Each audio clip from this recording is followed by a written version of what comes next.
विश्व इतिहास में भारत ही जातियों का अजायस घर कहलाने वाला एक ऐसा देश है जहां अमानवीय एवं गैर बराबरी वाली सामाजिक व्यवस्था को लेकर हजारों वर्षों से छुटपुट विद्रोह तो होते रहे, पर जब अधिकार विहीन इंसान असमानता के घोर अंधकार में पशुवत जिंदगी जीते हुए तथा कथित धर्म के कठोर बंधनों से मुक्ति पाने के लिए छटपटा रहा था, तब इस लाचार बेबस दलित समाज को एक चिंगारी की तलाश थी और सिर्फ एक किरण की। समय ने करवट ली, घोर अंधकार की काली रात व्यतीत हुई और हुआ नया सवेरा। 26 जनवरी सन 1950 को संविधान रूपी सूर्य का उदय हुआ। कौन था वो संविधान का निर्माता जो बना स्वतंत्र भारत का भाग्य विधाता? वो था भारत का कोहिनूर, बाबा साहब डॉक्टर भीमराव अंबेडकर, जिन्होंने संविधान में मानवीय अधिकारों एवं दलितों के लिए कानूनी प्रावधान किए। फिर एक दिन यह ज्ञान का सूरज अधूरे सपनों को छोड़कर भारतीय क्षितिज में 6 दिसंबर 1956 को अस्त हो गया। अब अनाथ दलितों के सामने प्रश्न था, कौन होगा डॉक्टर अंबेडकर का असली वारिस? लगभग 2 दशकों बाद हर गांव और हर शहर में बस सबकी जुबान पर एक ही नाम था, कांशीराम, कांशीराम।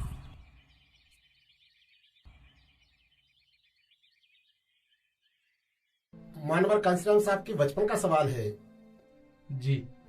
इनके पिता का नाम हरि सिंह था, सिख परिवार से थे जी, और वो बचपन से ही बड़े स्वाभिमानी जी व्यक्ति थे।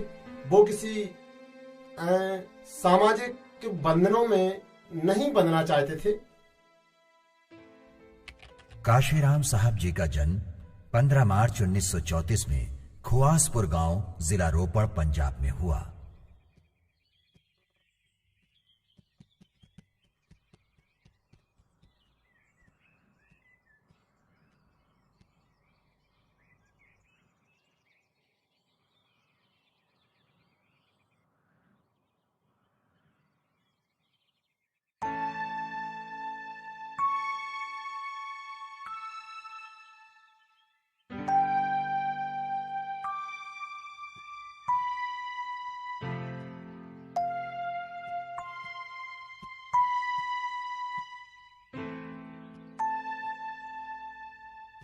माँ के माँ माँ मुझे जुड्डा कटवाना है। कशिया, ये क्या कह रहा है तू? जुड्डा काट दो बेटा। कशिया, हम सिख हैं इसलिए हम बाल नहीं कटवाते। नहीं माँ, मुझे तो जुड्डा कटवाना है। नहीं बेटा, हम बाल नहीं कटवाते। पुत्र, तुम्हारी माँ ठीक तो कह रही है। हम सिख हैं तभी तो जुड्डा रखते हैं और बाल नहीं कटवाते। हम खेत पे जा रहे हैं और बाल मत कटवाना, ठीक है? नहीं माँ, मुझे जुड्डा कटवाना है। हम सिख हैं तभी तो जुड्डा रखते हैं और बाल नहीं कटवाते। हम सिख हैं तभी तो जुड्डा रखते हैं और बाल नहीं कटवाते। हम सिख हैं तभी तो जुड्डा रखते हैं और बाल नहीं कटवाते।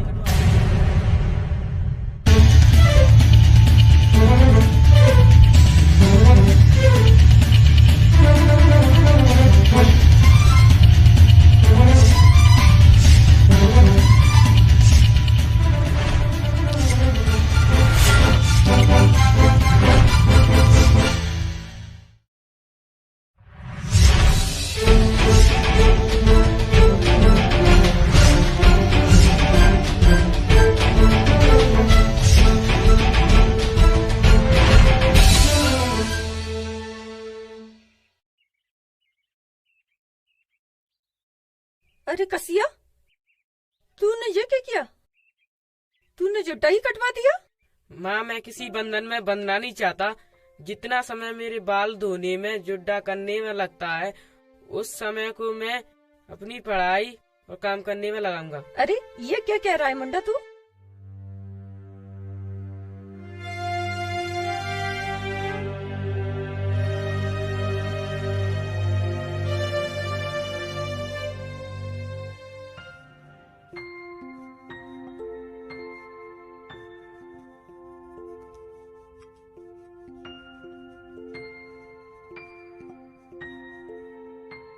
पुत्र अच्छे से पढ़ाई वढ़ाई करना, हमारा भी नाम रोशन करना और अपना भी नाम रोशन करना।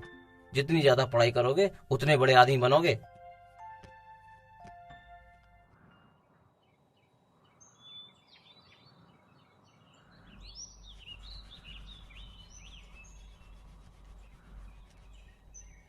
काशीराम साहब पढ़ाई के साथ साथ काम करने एवं कुश्ती लड़ने में बड़े ही माहिर थे।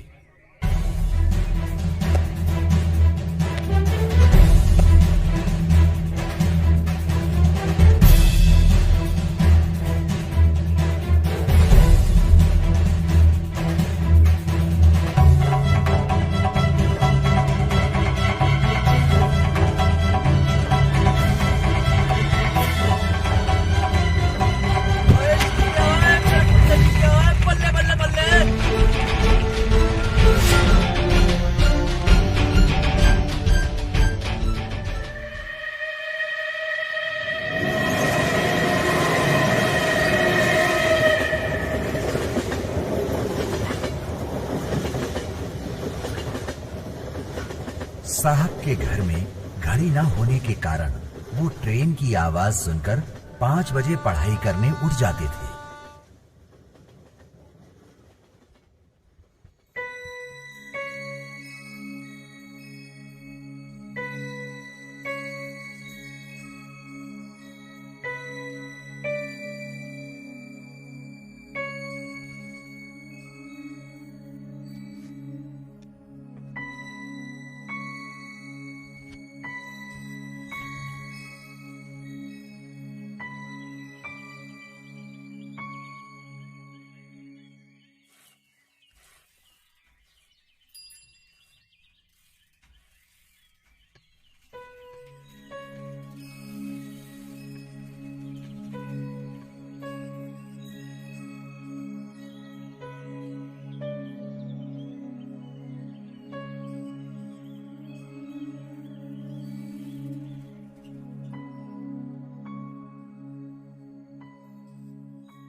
कांशीराम साहब गवर्नमेंट कॉलेज रोपड़ पंजाब से बीएससी की शिक्षा प्राप्त करने के बाद पुणे में शासकीय नौकरी करने लगे। मैं तुम्हारे रोज के नारे से तंग आ गया हूँ। साहब मुझे छुट्टी चाहिए, बस अपने महापुरुषों की जयंती पर छुट्टी चाहिए।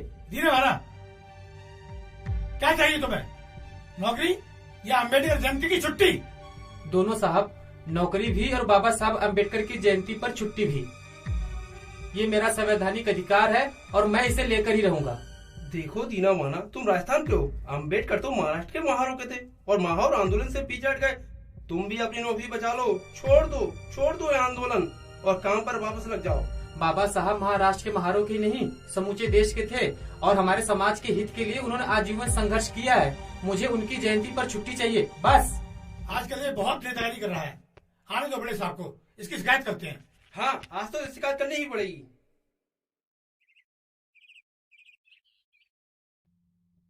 साहब नमस्ते सर।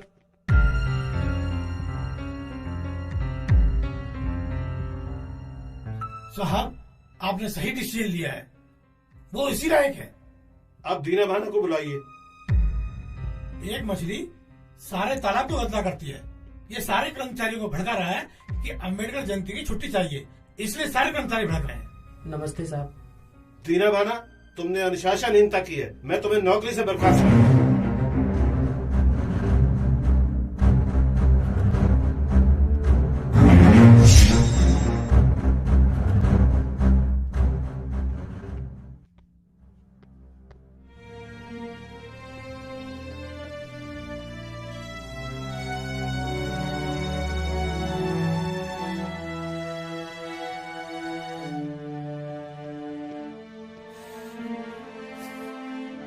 क्या हुआ अंदर दीना भाना? काफी शोर हो रहा था और तुम्हारी आंखों में इतनी आंसू क्यों हैं? मुझे बड़े साहब ने नौकरी से निकाल दिया। नौकरी से निकाल दिया? लेकिन क्यों? क्योंकि मैंने अपने महापुरुषों की जयंती पर छुट्टी मांगी साहब, इसलिए। और इतने बड़े अधिकारी से तुम्हें डर नहीं लगा? अरे डरता क्यों साहब, मैंने कोई चोरी थोड़ी की थी। मैंने तो बस अपने महापुरुषों की जयंती पर छुट्टी मांगी थी। अच्छा आप बताओ साहब, क्या अपने महापुरुषों की जयंती पर छुट्टी लेना हमारा अधिकार नहीं है? दीना भाना, अधिकार मांगे नहीं जाते हैं, छीने जाते हैं। मांगी तो सिर्फ भीख जाती है, और तुम होके अधिकार मांग रहे हो। तो फिर इस अन्याय के खिलाफ मैं कोर्ट में जाऊंगा साहब। उसके लिए वकील करना पड़ेगा। इतने पैसे हैं तुम्हारे पास? 10 रुपए महीने का मैं दे सकता हूँ साहब। आओ चलो मेरे साथ।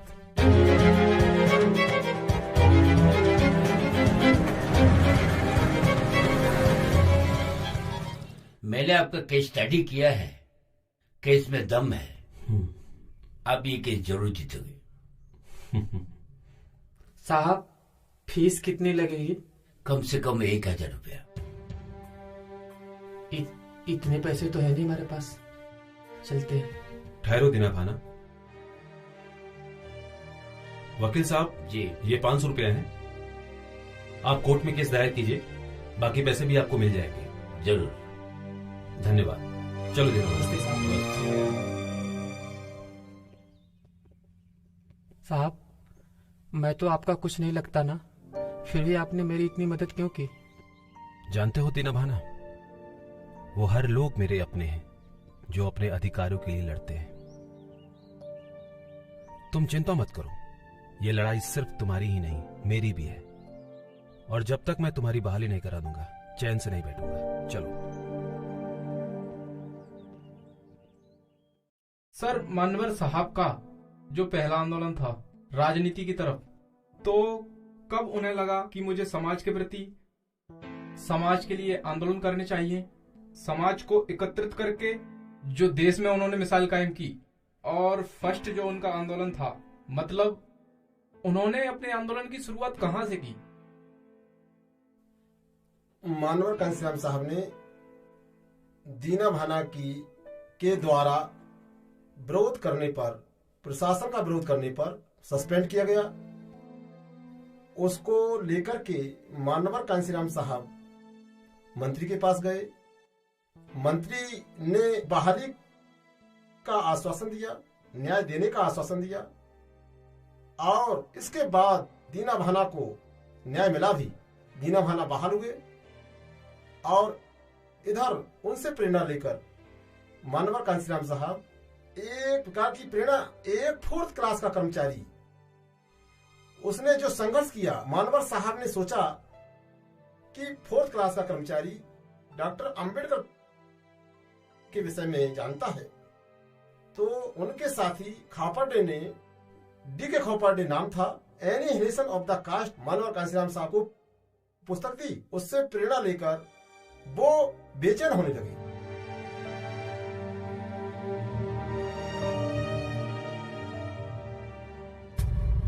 क्या हम इसी तरह आजाद भारत में अपने महापुरुषों को अपमानित करवाते रहेंगे और खुद भी अपमानित होते रहेंगे? आखिर इस अंधेरे से उजाले तक जाने का रास्ता क्या है? और न जाने कितने लोग इसी तरह परेशानियों का सामना कर रहे होंगे। बस बहुत हो गया, अब हम चुप नहीं रहेंगे।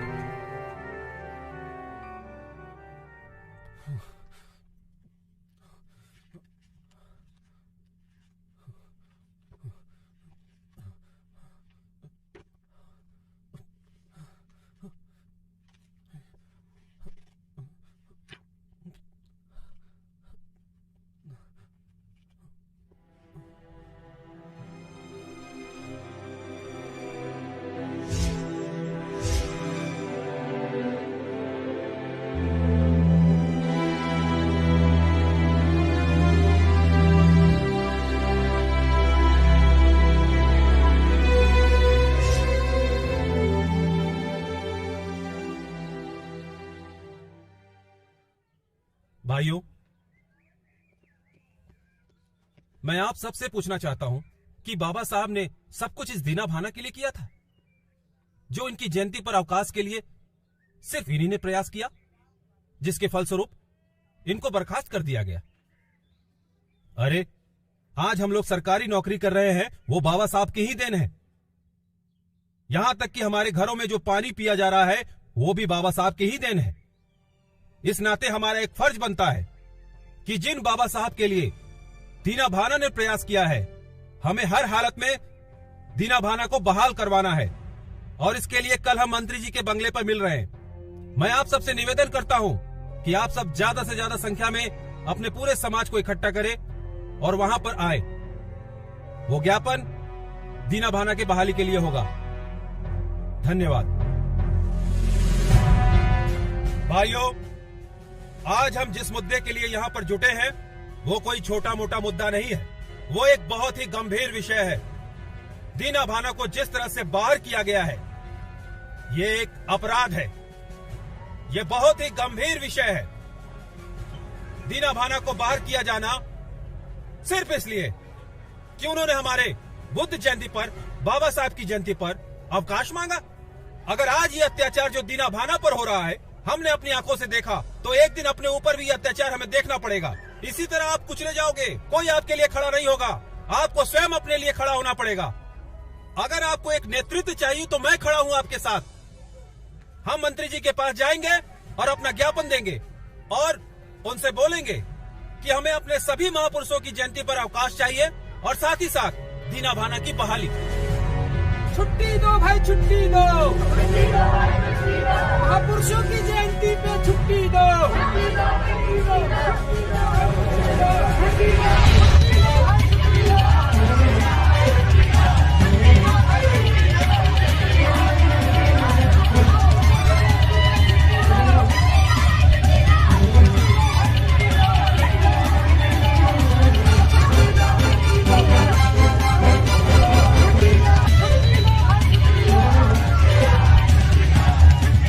बताइए क्या बात है?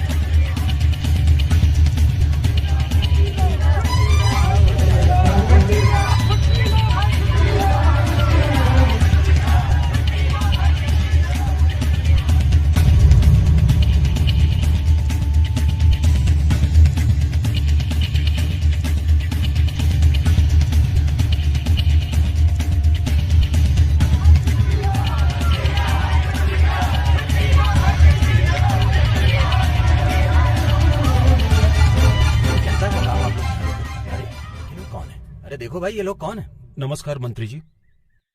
नमस्कार मंत्री जी, हम लोगों की समस्याएं सुन लीजिए। कैसी समस्याएं हैं आप लोगों की? मंत्री जी, मैं आपसे निवेदन करता हूं कि हमारे महापुरुषों की जयंती पर हमें अवकाश चाहिए।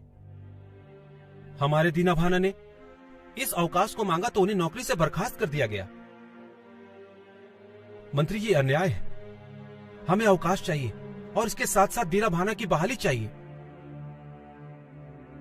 मंत्री जी, मैं आपसे निवेदन करता हूं कि आप इन दोनों को दीजिए, आपकी बहुत बहुत कृपा होगी। आप चिंता मत करिए, इस केस की उच्च स्तरीय जांच कराई जाएगी और आपको इंसाफ मिलेगा और जो दोषी अधिकारी होंगे जिन्होंने आपके साथ ये घिनौना कृत्य किया है उनको अवश्य सजा दी जाएगी। आप लोग इस बात से बिल्कुल निश्चिंत रहिए। और महापुरुष डॉक्टर भीमराव अंबेडकर और भगवान बुद्ध की जयंती पर बिल्कुल छुट्टी दी जाएगी। और रही बात आपकी नौकरी की, जो भी मुझसे उचित बन सकेगा मैं पूरी तरह से कोशिश करूंगा कि आपको बहाली मिल जाए। अब आप निश्चिंत होकर अपने घर जा सकते हैं। मैं आपका काम कर दूंगा, आप निश्चिंत रहिए।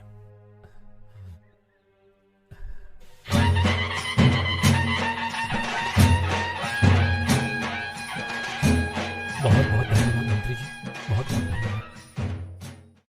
85% बहुत बड़ा वोट बैंक है। ये काशीराम पागल हो गया है। आंदोलन करके इसने दीना भाना को बहाल करा लिया है और अब अम्बेडकर जयंती और बुद्ध जयंती का अवकाश भी करा लिया है। काशीराम आता ही होगा, बुलाया उसे, समझाएंगे। वो आ गया साहब।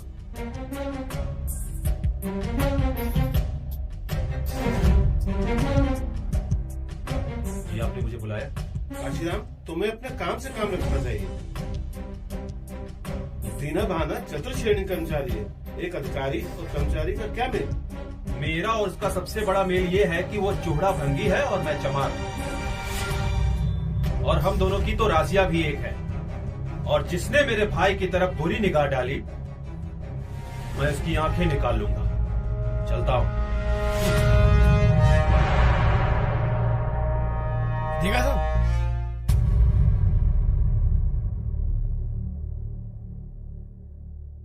आदरणीय माताजी एवं पिताजी, मैंने अपने सरकारी नौकरी से त्याग पत्र दे दिया है।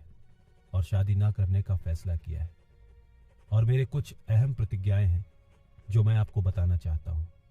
अनुसूचित जातियों एवं जनजातियों, पिछड़ा वर्गों तथा अल्पसंख्यकों कर्मचारियों का जब तक शक्तिशाली संगठन नहीं बनता तब तक इन वर्गों की कोई सुनवाई नहीं हो सकती। और मैं आज इन वर्गों को जोड़ने के लिए अपने आप को समर्पित करता हूं। आज के बाद मैं कभी घर नहीं आऊंगा। मेरा अपना कोई घर नहीं है। देश भर में 85% गरीब, दलित, पिछड़ों का ही मेरा घर है। आज से मैं सभी रिश्ते नातों से मुक्त होता हूं। अपने किसी भी रिश्तेदारों से कोई भी रिश्तेदारी नहीं निभाऊंगा, क्योंकि अब तमाम दलित वर्ग ही मेरा रिश्तेदार है। मैं जीवन भर शादी नहीं करूंगा, क्योंकि शादी के जंजाल में फंसने से अपने लिए, समाज के लिए कुछ नहीं कर पाऊंगा।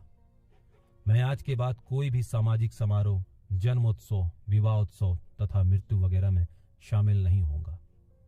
मैं आज के बाद कोई भी पारिवारिक दायित्व नहीं निभाऊंगा, क्योंकि मेरे ऊपर अब पूरे समाज का दायित्व आन पड़ा है। जब तक बाबा साहब का देखा हुआ सपना साकार नहीं होता, तब तक मैं कभी चैन से नहीं बैठूंगा। सभी पिछड़े समाजों को जोड़कर बहुजन समाज बनाना है, यही मेरा अंतिम लक्ष्य है। मैं अपने जीवन को समाज के लिए समर्पित करता हूं। आपका पुत्र कांसीराम।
भाइयों, हमारे बाबा साहब जी ने जिस मुहिम को इतने सालों तक चलाया और जिस मुहिम को आगे चलाने के लिए छोड़ गए हैं, हमारे बाबा साहब ने हम सभी के लिए, हम पूरी दलित समाज के लिए सालों तक संघर्ष किया। मैं आप सभी को बताना चाहता हूं कि कैसे ये मुट्ठी भर समाज, हम पूरे बहुजन समाज को अपने मुट्ठी में लिए हुए हैं। सिर्फ थोड़ी सी पढ़ाई लिखाई करके हम सबको अपने पीछे लगाए हुए हैं और हम लोग भी शोषित होते जा रहे हैं। हमारा इस देश में 85% है और ये सिर्फ 15%। मैं आप सभी लोगों को इस कलम के द्वारा बताना चाहता हूं कि ये ढक्कन वो 15% लोग हैं और बाकी 85% हमारा बहुजन समाज। अगर इस ढक्कन को इस कलम से निकाल भी लिया तो इस कलम को कोई फर्क नहीं पड़ेगा। ये वैसा ही काम करेगी जैसा करती आई है, लेकिन ये 15% बेकार है। इसे हम फेंक भी सकते हैं, पर हम इसे फेंकेंगे नहीं। हम ये नहीं करते जो ये करते आए। हम इसको अपने साथ ही जोड़कर रखेंगे, इसके पीछे लगाकर, क्योंकि हमें यह बताना है कि हमारी शांति का मतलब यह नहीं कि हमें हमेशा दबाया जा सकता है। जिस दिन यह बहुजन समाज खड़ा हो गया, इन 15% लोगों को हम इस देश से बाहर फेंक सकते हैं, लेकिन हमने हमेशा भाईचारा चाहा है और हमेशा उसी पे अडिग रहेंगे। लेकिन कभी ये इन लोगों को मौका नहीं देंगे कि ये हमारा हक भी छीन ले।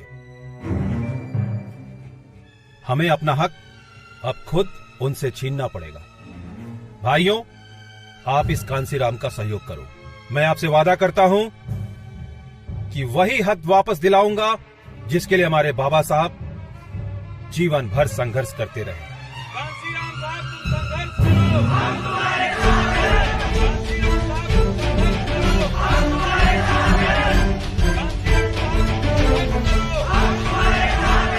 कांसीराम साहब, तुम संघर्ष करो, हम तुम्हारे साथ हैं। कांसीराम साहब, तुम संघर्ष करो, हम तुम्हारे साथ हैं। कांसीराम साहब, तुम संघर्ष करो, हम तुम्हारे साथ हैं।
सर, मानवर कांसीराम साहब की जिंदगी में साइकिल का क्या महत्व था, इस विषय में आप मुझे समझाइए। देखिए, मानवर कांसीराम साहब की साइकिल 2 पहिए और 2 पैर कहा करते थे। मानवर कांसीराम साहब 2 पहिए और 2 पैरों के जरिए मुझे संघर्ष करना है, और इसलिए वो एक लोहे के वाहन ना कहें उसको कांसीराम साहब का एक रथ था, उस पे सवार होकर के वो लोगों से संघर्ष कर रहे थे जिन लोगों ने सदियों से अत्याचार दलित शोषित पीड़ितों पर किए थे।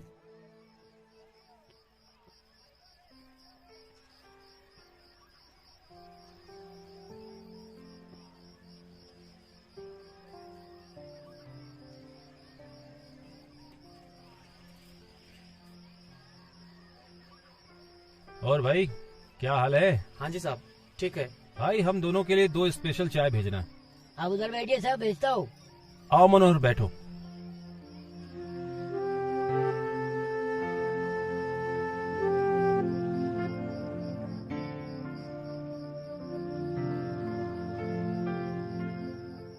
ये लो साहब चाय।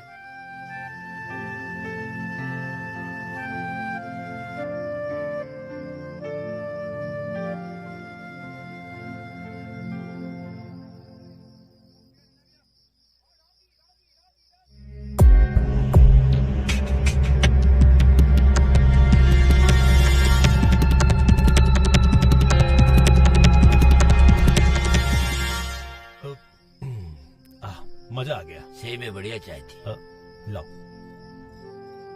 चलो भाई, चाय बहुत अच्छी थी। क्यों आटे? हाँ जी, अच्छी थी ना? बहुत बढ़िया चाय थी। कितना हुआ? 50 पैसे हुए साहब। बस ये लो। हाँ? साइकिल का है? चाबी तो मेरे पास है, साइकिल तो अभी यही थी। अरे यहाँ थी तो गई कहाँ? अरे मुझे क्या पता, मैंने तो यही खड़ी की चाबी? इधर आओ। यहाँ साइकिल थी? कैसी साइकिल? मुझे पता नहीं साइकिल ड्राइवर सर। तुझे साइकिल के बारे में नहीं मालूम? सर अभी थाने ले जाकर 2 घंटे पड़ेंगे, तुझे पता पड़ेगा। साइकिल मालूम तुझे कहाँ है? साइकिल कहाँ है? मुझे माफ कर दो साहब, मुझे माफ कर दो साहब, गलती हो गई साहब, मुझे माफ। जल्दी जाओ और लेके आओ, साइकिल लेके आओ। सबके सब जुड़े हैं यहाँ पे। अगर साइकिल नहीं मिली ना, तुम सब थाने जाओगे।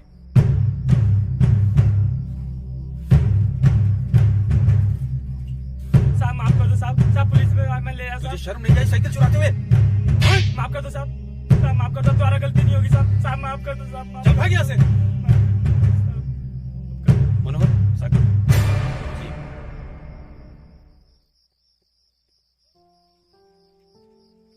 मेरे लिए साइकिल लोहे का बहाना नहीं है।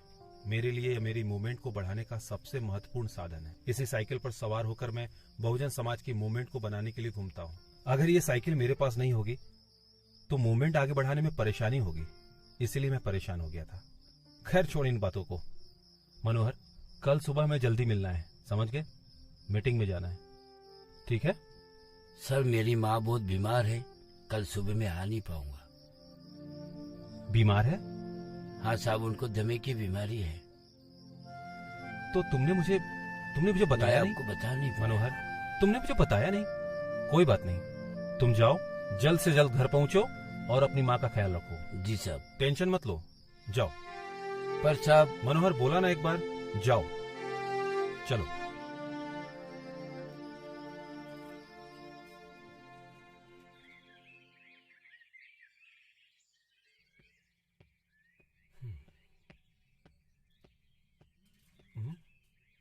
अरे हवा निकल गई।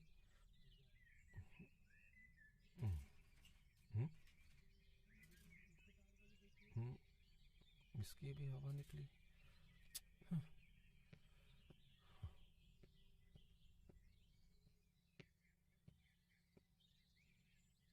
मनोहर आटे, मनोहर आटे। हाँ? तुम्हारे पास कुछ पैसे हैं क्या? पैसे नहीं, मेरे पास तो नहीं है। क्यों? अरे मेरी साइकिल पंक्चर हो गई है, उसे ठीक कराना है। 5 पैसे तो लगेंगे ही ना। लेकिन मेरे पास तो 5 पैसा नहीं है। देख यार, इधर उधर पड़े होंगे। देखता हूँ।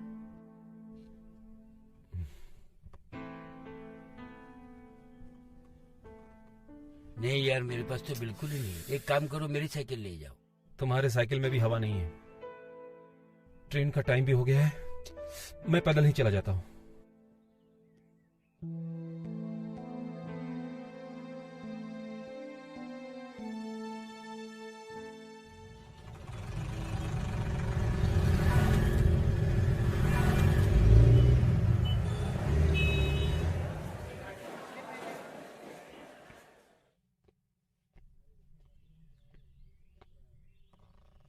कांसीराम, तुम्हारे घर से पत्र आया है।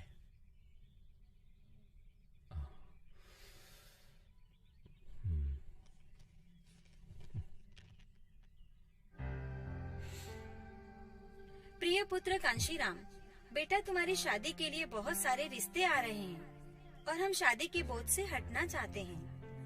आज नहीं तो कल शादी करनी ही है।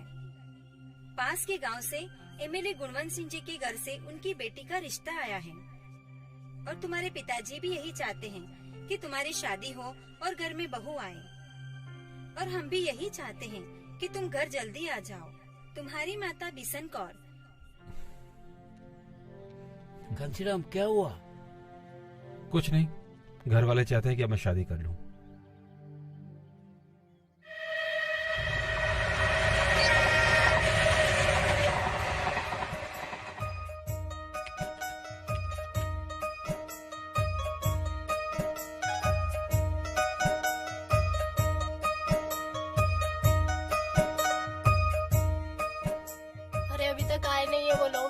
आ जाएंगे, टाइम क्या हुआ है अभी, इंतजार कीजिए, थोड़ा समय लगता है।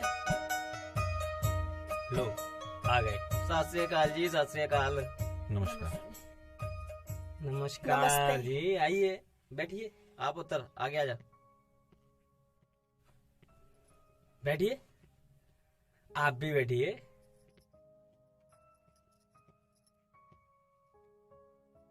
हाँ तो काशीराम जी जी, कहाँ सर्विस चल रही है आपकी? विज्ञान भवन पुणे महाराष्ट्र।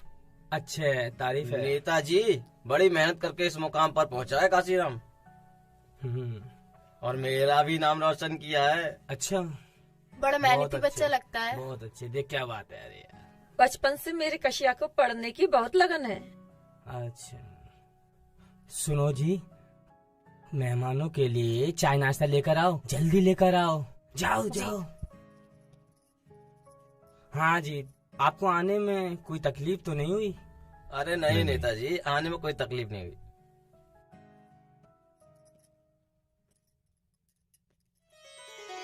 आओ, रखो।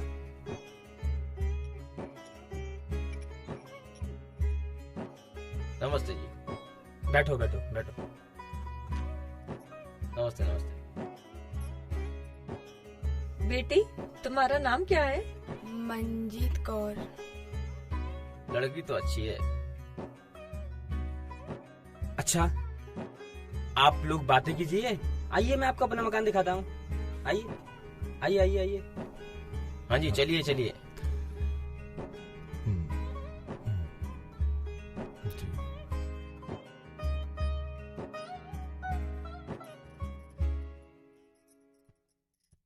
आप पुणे में नौकरी करते हैं? जी, और आप? मैं 10वीं कक्षा में पढ़ती हूँ। ओ, और आपकी दीदी? मैं आपको क्यों बताऊं? दीदी आपको बताएंगी। दीदी बताओ ना। जी मैंने 12वीं तक पढ़ाई की है। आपको खाना बनाने आता है? जी। आप नौकरी के अलावा और क्या करते हैं? जी, मैं टूटे हुए समाज को जोड़ने का काम। आपको खाने में क्या पसंद है? आप कुछ सोच रही हैं? हाँ जी, कुछ नहीं। मैंने अपना पूरा जीवन इस समाज को दे दिया है, और मैं हर पढ़े लिखे लोगों से ये उम्मीद करता हूँ कि वो भी अपना जीवन इस समाज को देंगे। हमें बहुत खुशी है कि हमारी सगाई आप जैसे समाज के अच्छे काम करने वाले व्यक्ति से हुई है।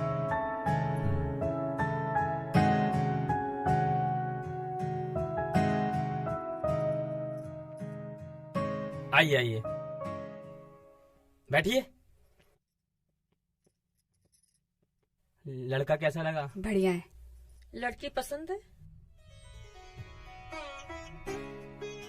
जी। तुम्हें कैसा लगा? मुझे तो पसंद। और तुम्हारी दीदी को? उनको भी जीजा जी। हाय, क्या बात है।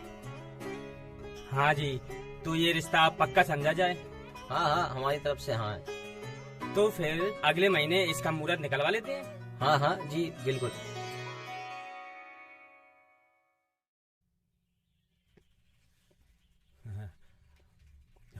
जय भीम साहब। जय भीम। कैसे हैं आप लोग? सर्दी ज्यादा पड़ रही है, आप बाबूजी कोट खरीद लीजिए अपने लिए। हाँ, बात तो आप सही कह रहे हो, सर्दी बढ़ गई है, कोट लेना पड़ेगा। जय भीम। जय भीम। जय भीम।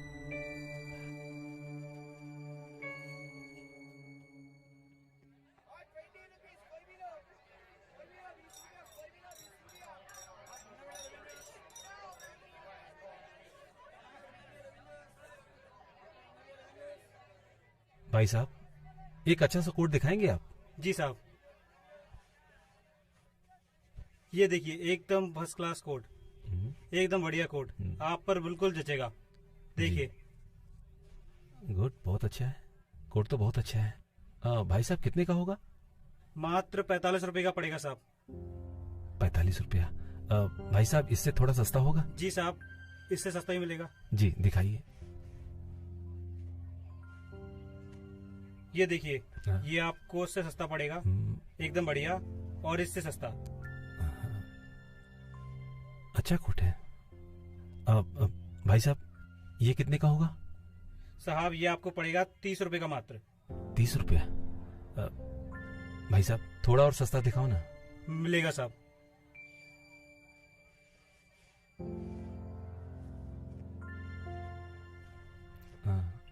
ये आखिरी कोट है साहब।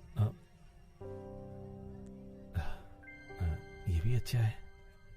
भाई साहब ये कितने का होगा? साहब ये आपको पड़ेगा मात्र 25 रुपए का। 25 रुपये? भाई साहब इतने पैसे नहीं है मेरे पास, थोड़ा और सस्ता मिल जाता तो। साहब ये साहब हमारी दुकान का सबसे सस्ता कोट है। अब इससे सस्ता कोट तो हमारे पास नहीं है। इससे सस्ता कोट अगर आपको चाहिए तो पीछे मरघट खाना बना है, आप वहां जाइए और वहां से खरीद लिए कोई सस्ता कोट। अरे वाह भाई साहब, आपने तो एकदम पते की बात कही। वहां तो वाकई में सस्ता मिल जाएगा। बहुत बहुत धन्यवाद भाई साहब, बहुत बहुत धन्यवाद, बहुत बहुत धन्यवाद। अच्छी बात नहीं है यार। तो उन्होंने कहा कि भाई इससे सस्ता 30-40 रुपए से सस्ता अगर लेना है तो ये तो शमशान घाट पर ही मिलेगा। इसलिए तो उन्होंने फिर बड़े सहज भाव से शमशान घाट की तरफ चल दिए। और शमशान घाट पर ये कितने त्याग की बात है कि शमशान घाट पर 5 रुपए का उन्होंने कोट खरीद कर पहना। ये बात नहीं है कि उनके पास पैसे नहीं थे, वो इस पैसे का सदुपयोग समाज हित में चाहते थे, इसलिए वो 5 रुपए का कोट खरीद करके सर्दी से बचना चाहते थे।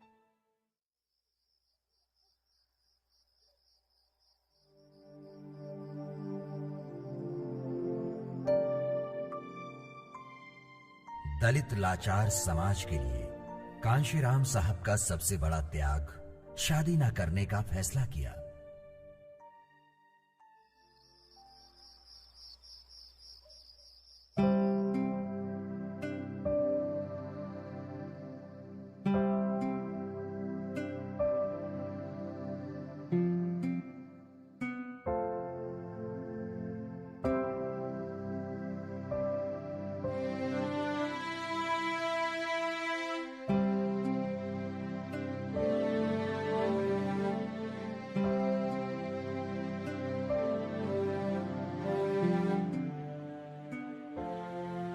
क्या हुआ दीदी, आप इतनी परेशान क्यों लग रहे हो? आप अभी तक सोई नहीं? पता नहीं जसप्रीत, उन्होंने शादी के लिए मना क्यों कर दी, और ना जाने वो क्या कर रहे होंगे इस समय। कोई नहीं, सो जाओ आप, सो जाओ दीदी।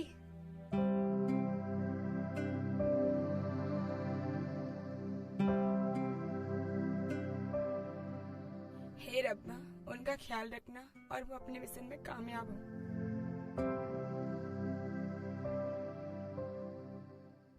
जय भीम भाइयों।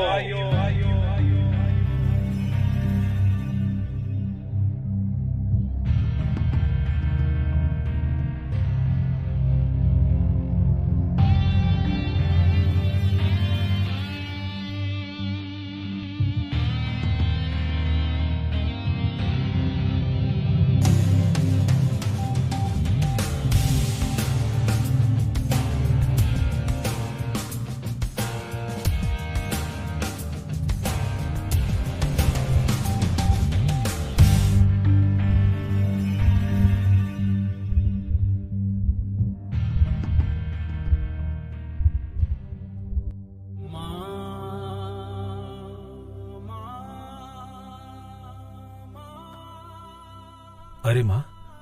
अरे कशिया, तू हमें बिल्कुल ही भूल गया। तुम्हें हमारी याद नहीं आती? तुम्हारे बापू की क्या दशा हो गई है? तुम्हारी बहन तुम्हें याद करके कितना रोती है। तुम्हारे भाई भी तुम्हें कितना याद करते हैं। तू इतना पत्थर दिल कैसे हो गया? माँ, मैं किसी को नहीं बोला। तेरा जब भी मुझसे मिलने का दिल चाहे तू रैलियों में आ सकती है, और भाई बहनों को भी लेके आ। वो भी तो जाने आखिर उनका भाई किस मुहिम पे है, अपने समाज के लिए क्या कर रहा है। मैं तो चाहूंगा वो लोग हमारा साथ दे माँ। पर माँ,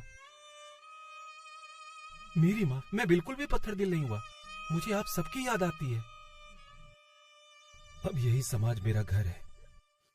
तेरे बेटे ने इनके लिए अपने आप को न्यौछावर कर दिया है। अपने बेटे को समझ मां, इस कुर्बानी के लिए तू उसे कमजोर ना बना। मेरी मां, रब तेने सलामत रखे बेटा। आशीर्वाद दे मां।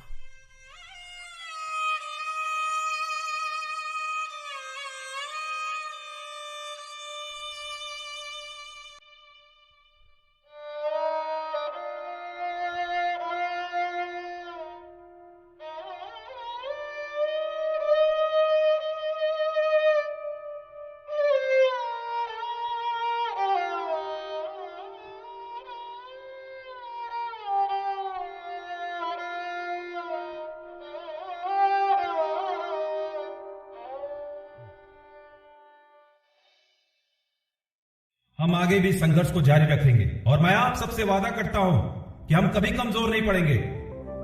मुश्किलें आएंगी, हमें कमजोर करेंगे लोग, हम नहीं होंगे, अपना वादा निभाएंगे।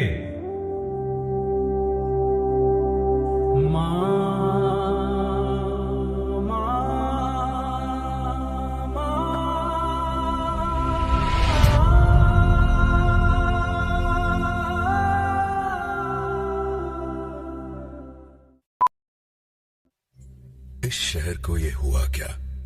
कहीं राख है तो कहीं धुआं धुआं। क्यों कोई कुछ नहीं बोलता? चुपचाप धुएं को क्यों झेलता? हो गई बर्दाश्त की अब इंतहा। बुझे सिगरेट बीड़ी दिखे चलती जहां। पब्लिक प्लेस पर सिगरेट पीना मना है, उल्लंघन करने पर होगा जुर्माना। धूम्रपान न करें, न करने दें, धूम्रपान पड़ेगा महंगा।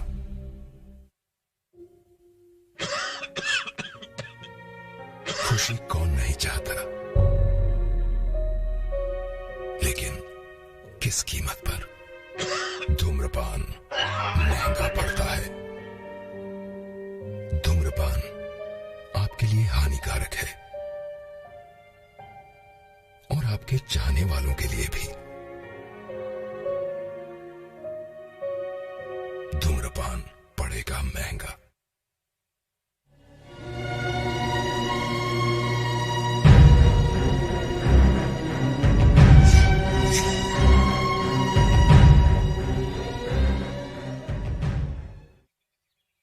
प्यारे हरिजन साथियों, जातिगत पक्षपात सम्मेलन में आप सभी का स्वागत है। आज के हमारे मुख्य अतिथि माननीय मंत्री जी, माननीय दुबे जी और माननीय समाजसेवी बहन जी और हमारे प्रिय हरिजन साथियों, आप सब यहां पर आए इसके लिए मैं बहुत आभारी हूं।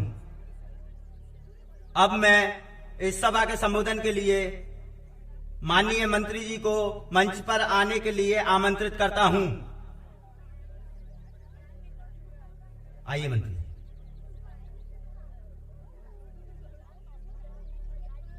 नमस्कार। आज राजधानी में मैंने इस सभा का आयोजन जातिगत पक्षपात के खिलाफ रखा है। मुझे गरीबों का दर्द देखा नहीं जाता। मेरे दलित हरिजन साथियों, मैं जाति व्यवस्था खत्म करना चाहता हूं। हरिजनों पर जो अत्याचार हो रहे हैं वो मुझे बिल्कुल बर्दाश्त नहीं होते। मैं हरिजनों के लिए कुछ करना चाहता हूं।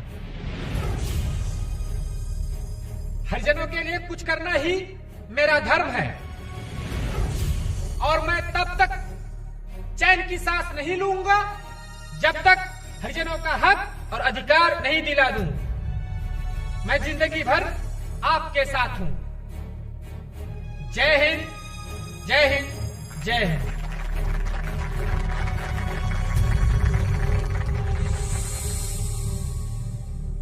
भाइयों, अगली कड़ी में मैं माननीय समाज सेवी बहन जी को माइक पर आमंत्रित करता हूं।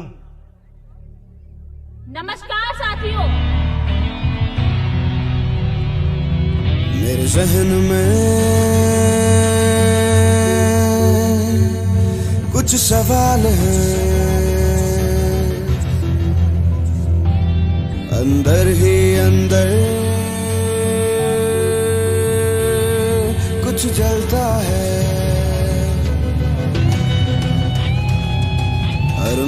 मंजर क्यों है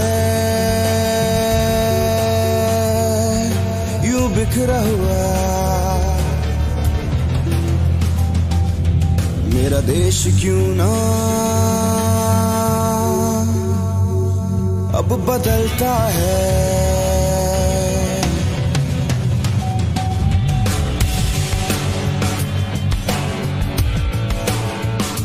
मेरे ज़हन में कुछ सवाल है, अंदर ही अंदर जलता है। हर मंजर क्यों है बिखरा हुआ, मेरा देश क्यों ना बदलता है। बदलाव चाहिए, बदलाव चाहिए, इस भ्रष्ट तंत्र से निजात चाहिए। भारत के शहजादे हमें जवाब चाहिए। साहब, आज जातिगत पक्षपात के खिलाफ एक सम्मेलन था। उस सम्मेलन में राज नारायण जो स्वास्थ्य मंत्री हैं, उन्होंने दलित समाज, एससी समाज को हरिजन शब्द का प्रयोग करते हुए कहा कि हरिजन समाज के लिए हम ये करेंगे वो करेंगे।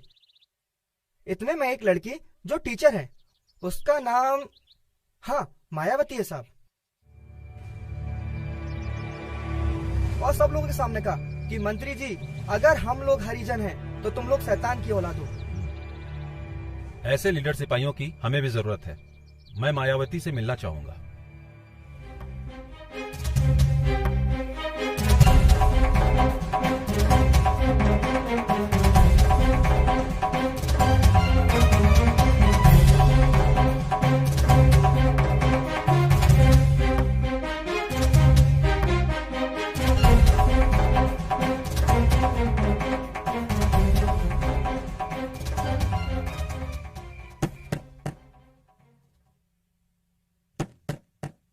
माया, देखो तो इतनी देर रात कौन आया है।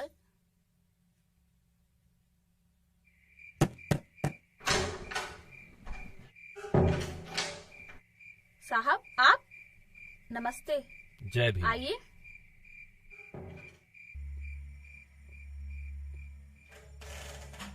पिताजी साहब आए।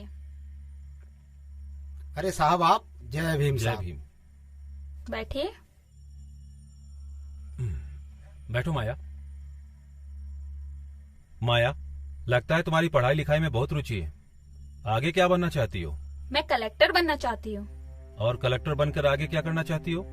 कलेक्टर बनकर मैं दलित समुदाय की सेवा करना चाहती हूँ। माया, मुझे नहीं लगता कि तुम कलेक्टर बनकर दलित समुदाय की उतनी सेवा कर सकती हो जितना कि तुम सोच रही हो। साहब, आपको ऐसा क्यों लगता है? माया, आज हमारे देश के अधिकांश कलेक्टर और ऑफिसर सिर्फ राजनेताओं की ही सेवा कर रहे हैं। आज हमारे देश में बहुत से कलेक्टर व अधिकारी पैदा होते हैं, पर एक भी ढंग का राजनेता पैदा नहीं हो रहा है। तुम्हारे अंदर दलितों के लिए एक आग है, उनकी सेवा करने का एक जुनून है।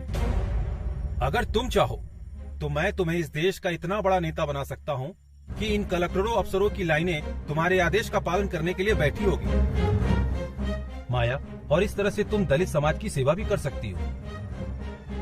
साहब, मैं पानी लाती हूँ। ठहरो माया, वक्त काफी हो रहा है और रात भी काफी हो गई है। मुझे अब चलना चाहिए। जय भीम।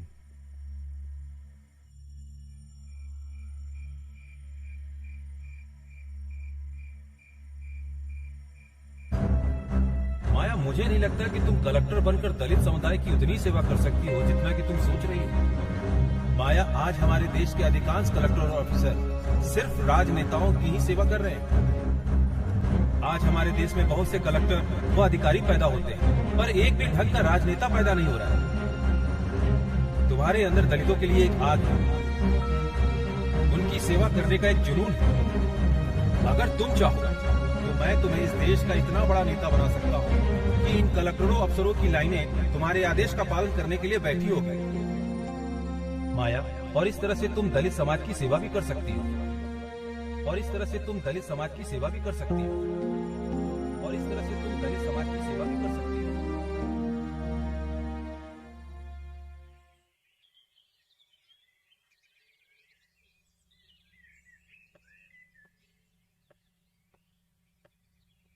माया, क्या सोचा तुमने काशीराम साहब की बातों पर? पिताजी, साहब की एक बात तो बिल्कुल सही थी। जिस समाज में राजनीतिक दल और नेताओं को निशाने साधने की आदत हो, वहाँ एक सरकारी अफसर का योगदान तो सीमित होकर रह जाता है। पिताजी, मैं जा रही हूँ, मुझे स्कूल के लिए देर हो रही है।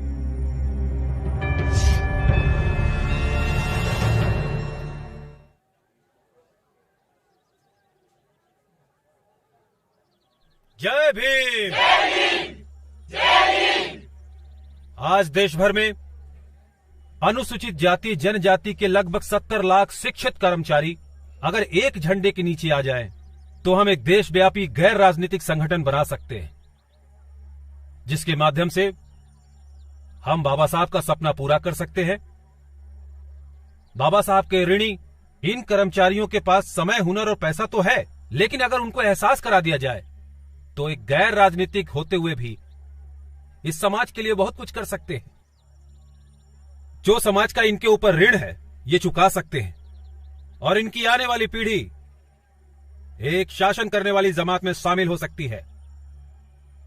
तो मैं पूर्ण विश्वास और भरोसे के साथ कहता हूं मेरे भाइयों कि आगे आने वाली कुछ वर्षों में इस सत्ता की मास्टर चाबी हमारे हाथों में होगी।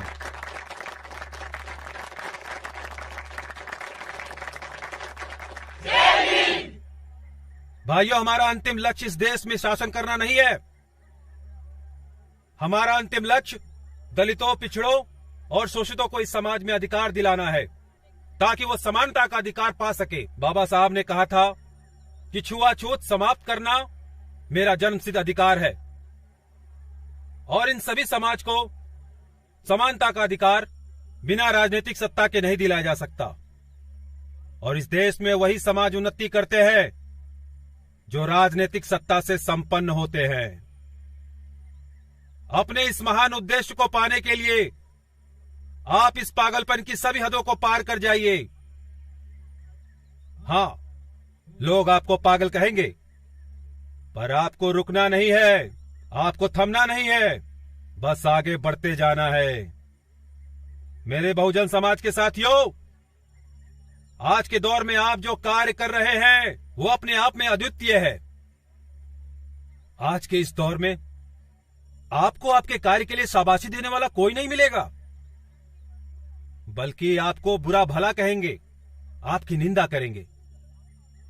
लेकिन मैं बस यही कहना चाहता हूं आपसे कि जब भी आपको लगे कि आपने कोई अच्छा कार्य किया है और आपको कोई शाबाशी देने वाला ना मिले, तो आप खुद अपनी पीठ थपथपाइए। भाइयों, अगर आपको किसी भी काम को लेकर भ्रमित किया जाता है या डराया जाता है, तब आप बिल्कुल भी चिंतित मत होना।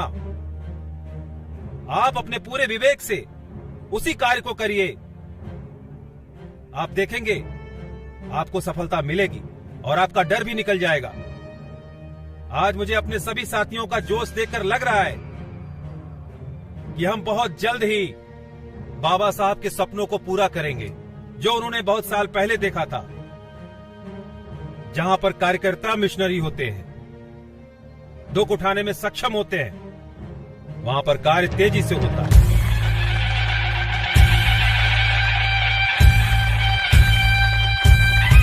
काशीराम जी संघर्ष करो, हम तुम्हारे साथ हैं। काशीराम जी संघर्ष करो, हम तुम्हारे साथ हैं। काशीराम जी संघर्ष करो, हम तुम्हारे साथ हैं।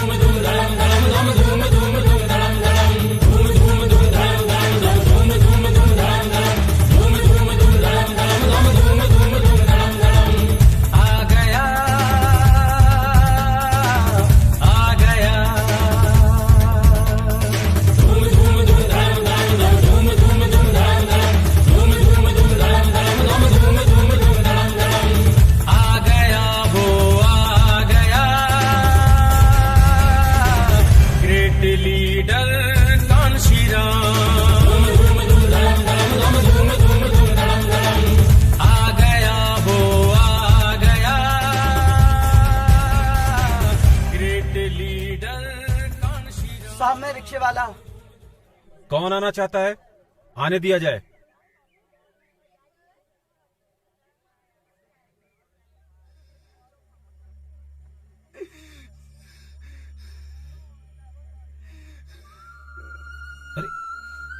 क्या कर रहे हो? कौन हो भाई? अरे क्या समस्या है, बोलिए। साहब मैं यहीं पास में रहता हूँ और यहाँ रिक्शा चलाकर अपना गुजारा कर रहा हूँ साहब। मेरे साथ कुछ और साथ वाले हैं।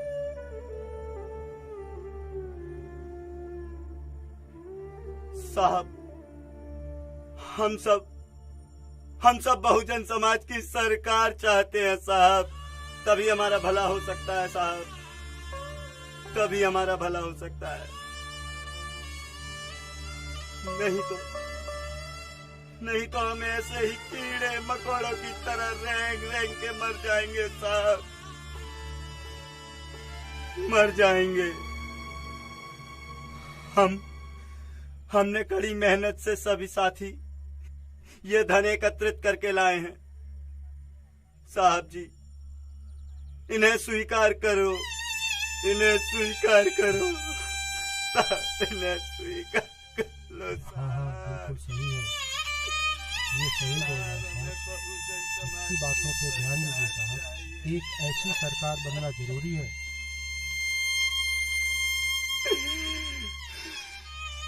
तभी हमारा उद्धार होगा साहब। अब आपको ही आगे आना पड़ेगा, हम सब आपके साथ हैं। जब तक बहुजन समाज की सरकार नहीं बनेगी तब तक हमारा उद्धार नहीं होगा साहब।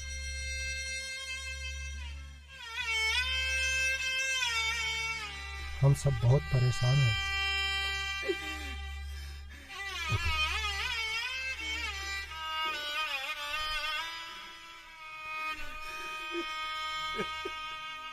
इस गरीब की चाहत,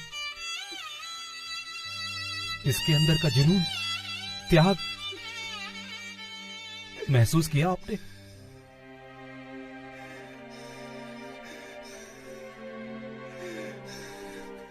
हमारा वर्ग किस हद तक शोषित हुआ है। ये वो आग है जो आज ज्वालामुखी बन के धधक रही है, सदियों से दबी। एक गरीब आदमी अपनी दिन भर की रोजी अपने घर नहीं ले जा रहा है। इसको मालूम है कि इसके घर में चूल्हा नहीं जलेगा, इसके बच्चे आज भूखे सोएंगे।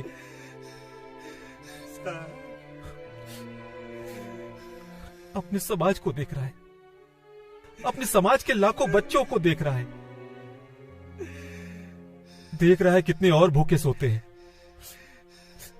इतना बड़ा त्याग, इतना बड़ा बलिदान तो भगवान भी नहीं छोड़ सकता। चाचा आप देख रहे हो ना, आप देख रहे हो ना, ये क्रांति आई है, युग बदल रहा है। हमें खड़ा होना आ गया है, हमें लड़ना आ गया है। मुझे तुम पर गर्व है। ग्रेट लीडर कांशीराम,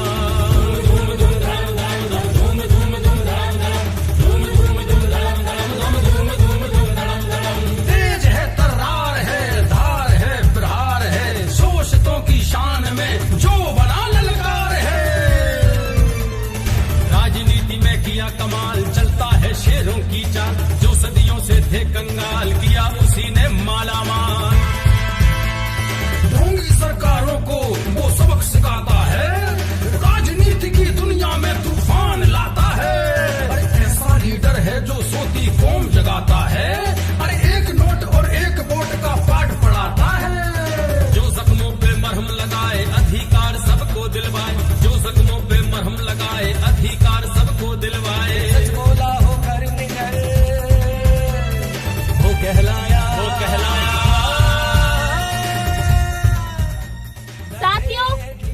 सदियों से जो हमारे ऊपर अत्याचार होते हुए आए हैं, किसी ने हमारी सुनी नहीं। बाबा साहेब ने जो सपना देखा था वो धरा का धरा रह गया। उस सपने को पूरा करने के लिए आज ये महापुरुष हमारे साथ हैं। मैं जानती हूँ आप सभी के साथ अत्याचार हुआ होगा, आपके साथ हुआ है, आपके साथ भी हुआ होगा।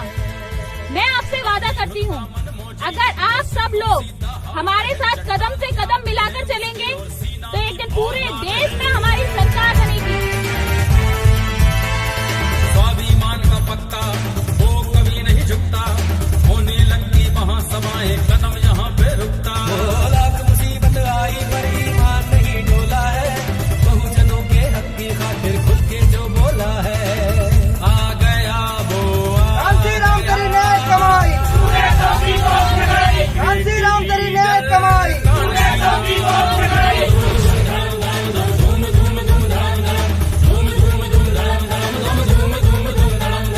छोड़ नौकरी वैज्ञानिक की राजनीति में आया, भीम कारवा भीम का जिसने आगे खूब बढ़ाया। दो पहिया दो पैर का गाना गांव गांव में गाया, मजलूमों ने समझा जिसको अम्बेडकर का साया। लड़ी लड़ाई निर्धनों की जिसने पूरे मन से, करी रैलियां घूम घूम के छोटे संसाधन से। वो है ग्रेट लीडर, वो है ग्रेट लीडर, वो है ग्रेट लीडर, वो है ग्रेट लीडर, वो है ग्रेट लीडर।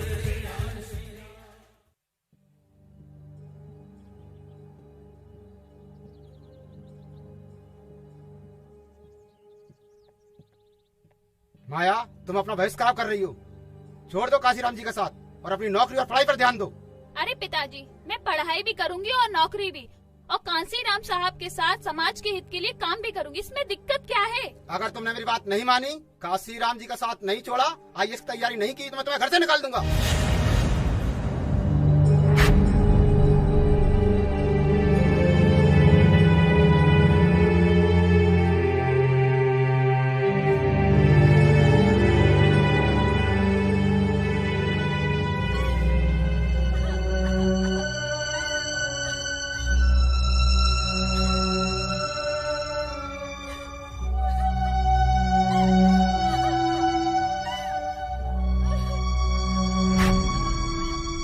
तुम्हारे अंदर दलितों के लिए एक आग है, उनकी सेवा करने का एक जुनून है।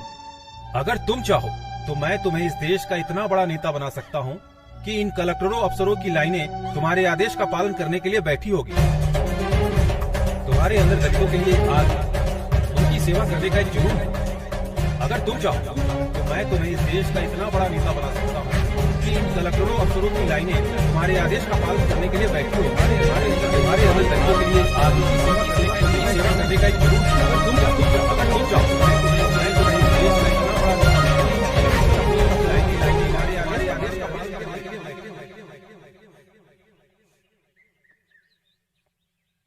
पिताजी, मुझे माफ कर देना, मैं दलित समुदाय के लिए काम करना चाहती हूँ।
जय भीम साहब। जय भीम मेरे मिशन के साथियों। बैठो बैठो बैठो।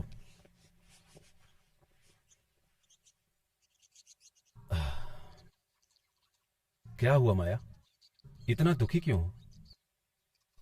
साहब, मैंने घर छोड़ दिया है। घर छोड़ दिया? लेकिन क्यों? साहब, पिताजी कहते हैं या तो सब छोड़कर IAS की तैयारी करो या घर छोड़ दो, इसलिए मैंने घर छोड़ दिया। क्योंकि मैंने फैसला कर लिया है, मैं अपने समाज के लिए अपना सारा जीवन समर्पित करती हूँ। माया, मुझे तुम पर गर्व है और हम दोनों मिलकर अपने समाज की तरक्की के लिए कुछ भी करेंगे और अंबेडकर जी का सपना पूरा करेंगे। सदियों से दलित समाज के उत्थान के लिए संघर्षरत कांसीराम साहब को बहन मायावती के रूप में एक नया अवतार मिला, जिसके माध्यम से कांसीराम साहब और बहन मायावती ने दलित समाज और बहुजन समाज की एकता को एक सूत्र में बांधने का प्रयत्न शुरू किया। बहन मायावती बहुमुखी प्रतिभा की धनी थी और पढ़ी लिखी भी थी। इस तरह से बहन मायावती ने दलित समाज की महिलाओं को शिक्षित कर एक सूत्र में पिरोने का काम शुरू कर दिया। बहन कुमारी मायावती मान्यवर कांसीराम साहब की एक अविश्वसनीय ताकत बन के उभरी।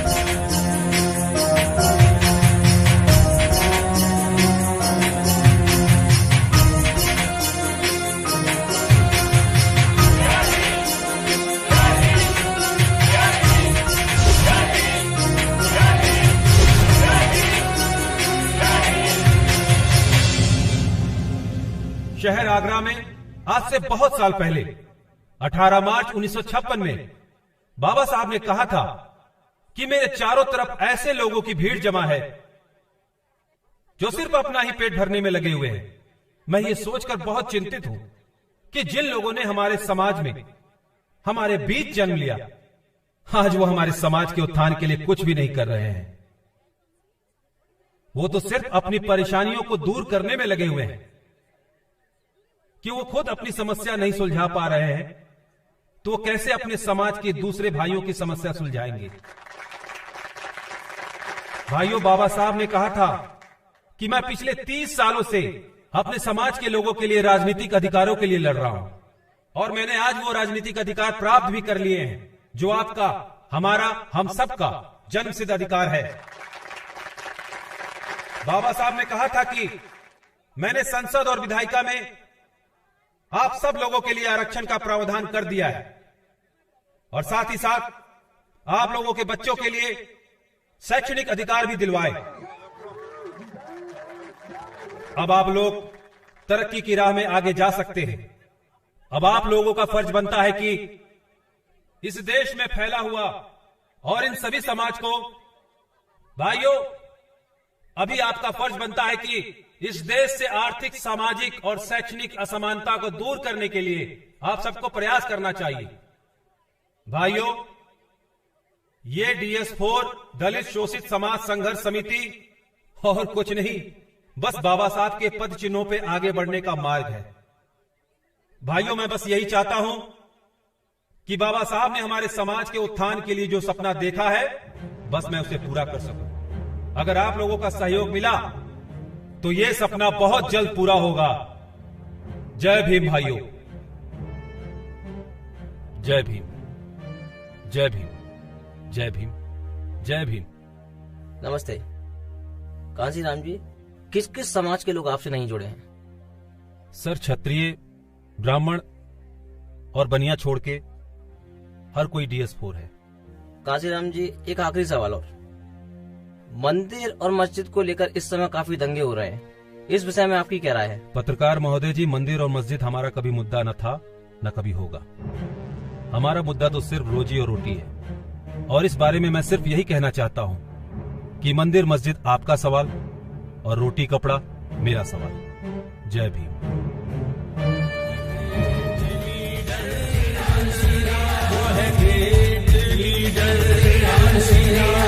सूरज जैसा लगा चमकने भारत माँ का लाल, ऊंच नीच और जात पात का जिसने तोड़ा जाल। बचपन का साहस देखो नहीं रहा किसी बंधन में, करना है कुछ देश की खातिर ठान लिया था मन में।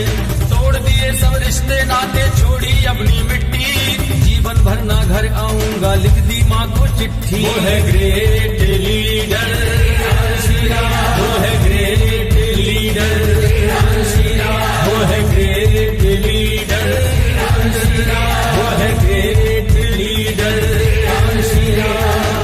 आ गया वो आ गया, ग्रेट लीडर कांशीराम। धूम धूम धूम धाम धाम, धूम धूम धूम धाम धाम, धूम धूम धूम धाम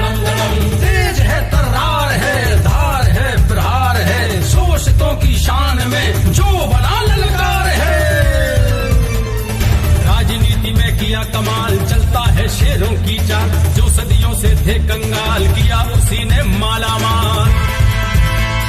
ढोंगी सरकारों को वो सबक सिखाता है, राजनीति की दुनिया में तूफान लाता है।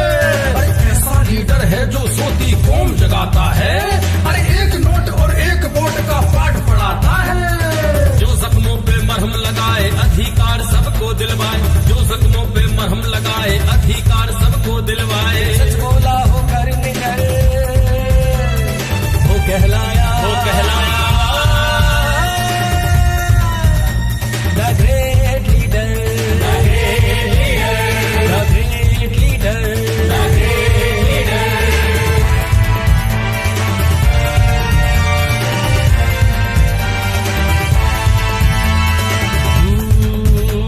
हर जोर जुल्म की टक्कर में संघर्ष ही जिसका नारा है,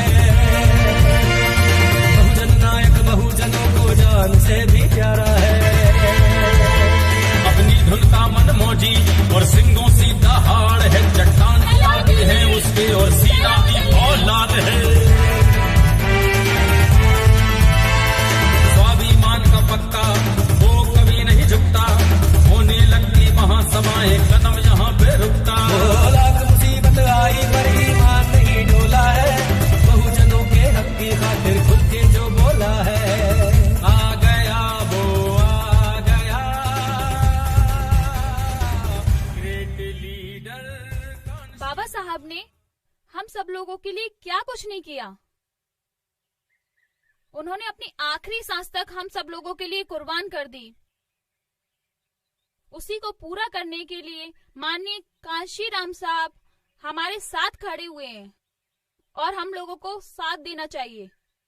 जब हम लोग उनके साथ होंगे तभी वो सपना पूरा होगा और हम लोग आगे बढ़ेंगे। हम औरतों को भी उनका साथ देना चाहिए। हमें भी एमएलए बनना है, हमें भी पार्षद बनना है और बढ़ चढ़कर आगे बढ़कर सबका सामना करना है। हमारी जिंदगी ऐसे ही कीड़े मकोड़ों की तरह घुट घुट कर निकल जाएगी।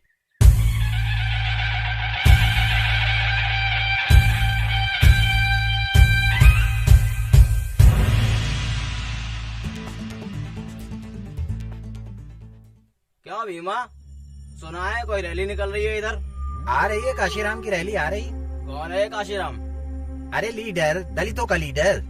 यहाँ से निकलेगी? और नहीं तो क्या। एक काम कर, निकलने दे। आ इनकी रैली बताता हूँ। कल तक हमारे टुकड़ों पर पले थे, आज नेता बनने चले। यही है क्या? हाँ यही है, 10-12 लोग। अच्छा, सामने वाला लीडर है? वही है। हमने क्या किया? क्या देख रहा है बे? चल आगे बढ़। बड़ी नेता नगरी चढ़ी है, रुक अभी निकालता हूँ।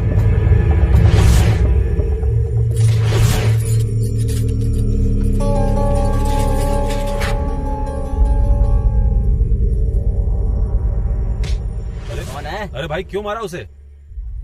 आप कौन हो भाई साहब, पहले ये तो बता दो। मेरा नाम कांशीराम है। अच्छा, तो आप लीडर हो इन सबके? देखिए मैं हाथ जोड़ता हूँ आपसे, आप अच्छा। हमें हमारा काम करने दीजिए। हमारे पास आप जैसे लोगों के लिए बिल्कुल भी समय नहीं है। तू जा यार, हम निपट लेंगे, आप जाओ। तेरी तो मेरे इलाके में गुंडागर्दी कर रहा है, मालूम है तेरे को?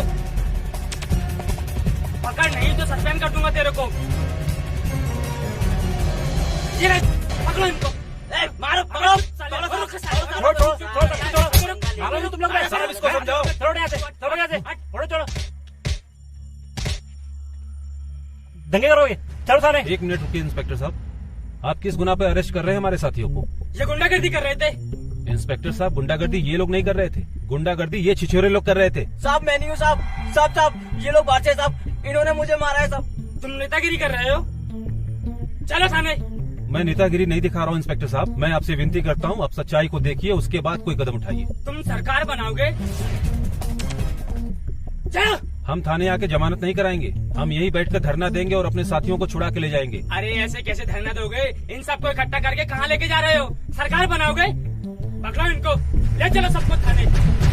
लगता है इंस्पेक्टर साहब आप कांशीराम की जिद से वाकिफ नहीं है। बहुजन समाज के साथियों, जब तक ये हमारे समाज के साथी को नहीं छोड़ते हम यहीं बैठ के धरना देंगे।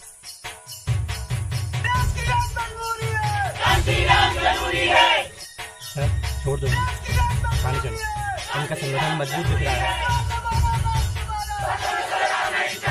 चलो चलिए चलिए सर।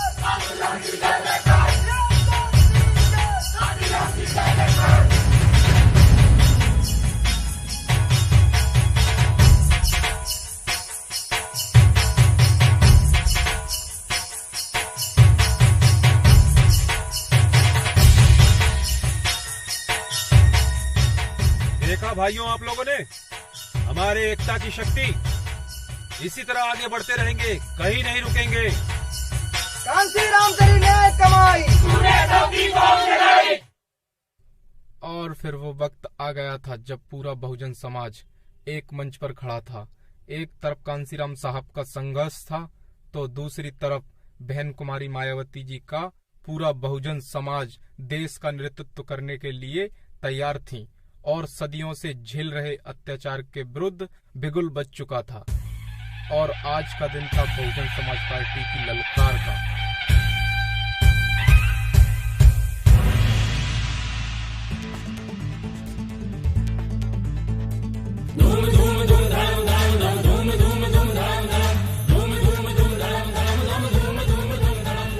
बाबा साहब के जन्म दिवस पर आज बहुजन समाज पार्टी के स्थापना पर उपस्थित सभी साथियों को जय भीम। सबसे पहले बहुजन समाज पार्टी के राष्ट्रीय अध्यक्ष मैं माननीय कांसीराम साहब से निवेदन करता हूं कि वो आए और महापुरुषों की छाया चित्र पर माला अर्पण करें।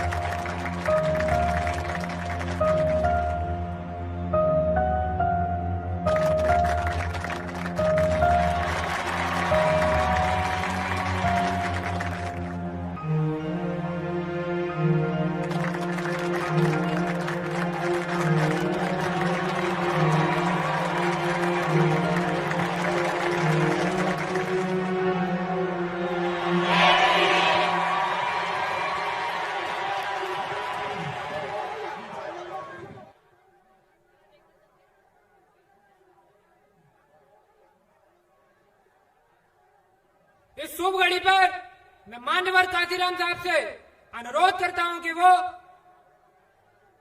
आए और इस सभा को संबोधित करें।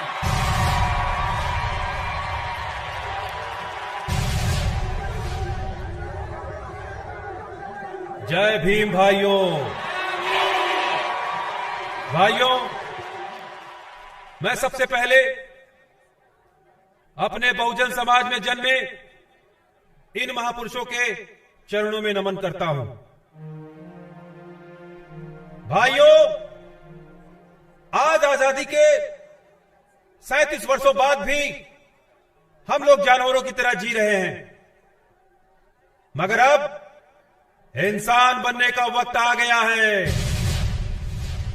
सामाजिक परिवर्तन हमारा प्रमुख उद्देश्य है, हमारा अंतिम उद्देश्य है पूरे भारतवर्ष में राज्य करना। और भाइयों, मांगने वाला नहीं, देने वाला बहुजन समाज बनाएंगे। भाइयों, क्या आपको मालूम है कि सभी दलों की ताकत हमारा ये बहुजन समाज ही है। हमें विकास करना होगा और साथ ही साथ यह साबित करना होगा कि हम बाबा साहब की ही संतान हैं।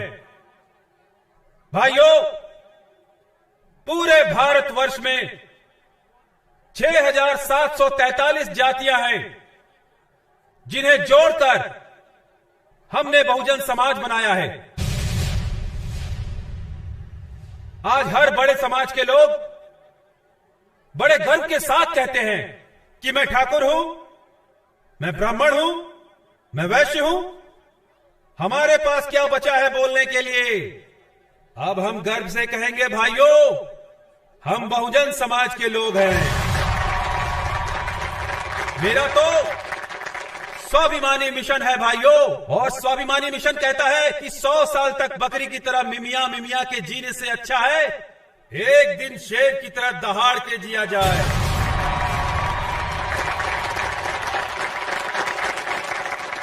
भाइयों, अब मैं आपको बाबा साहब के 8 विशेषताओं के बारे में बताता हूं, जिनमें पहली विशेषता थी धर्म।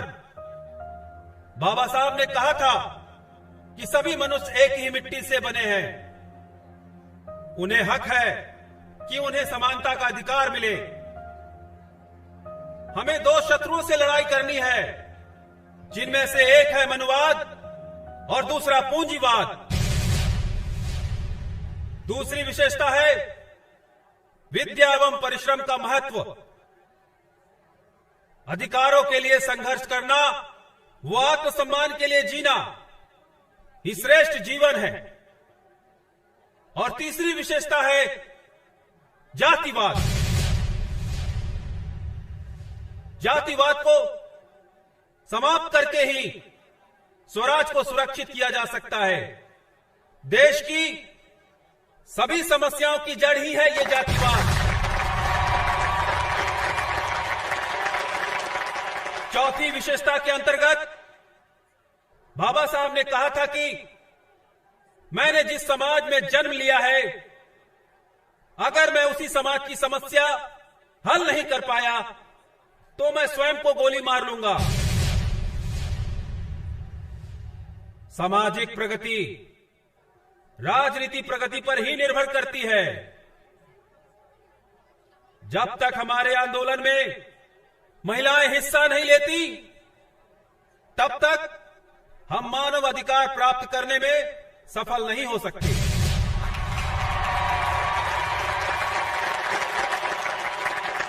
छठवीं विशेषता है राजनीति।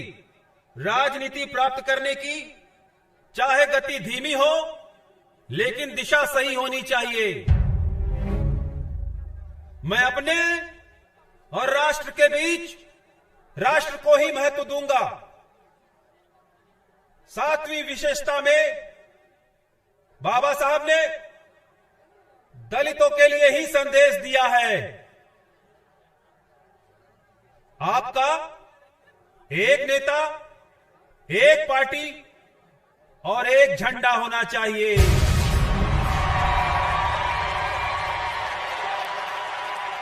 मैं अपने सारे दलित युवाओं से कहना चाहता हूं कि वो शिक्षा और बुद्धि में किसी से कम नहीं है। साथियों, इतिहास को भूल जाने वाले कभी इतिहास नहीं बना सकते। आखिर कब तक चलेगा ये चमचा योग?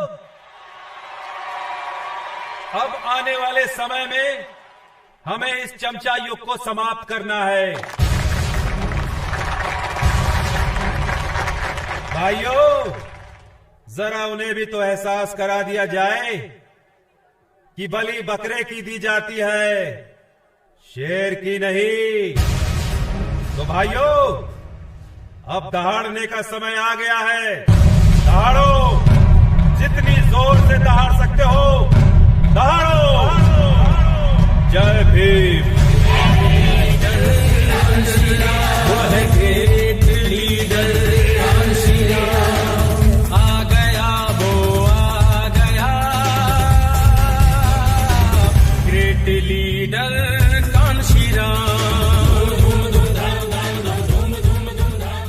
अकेला ही चला था मंजिल की ओर, मैं चलता गया और कारवां बढ़ता गया।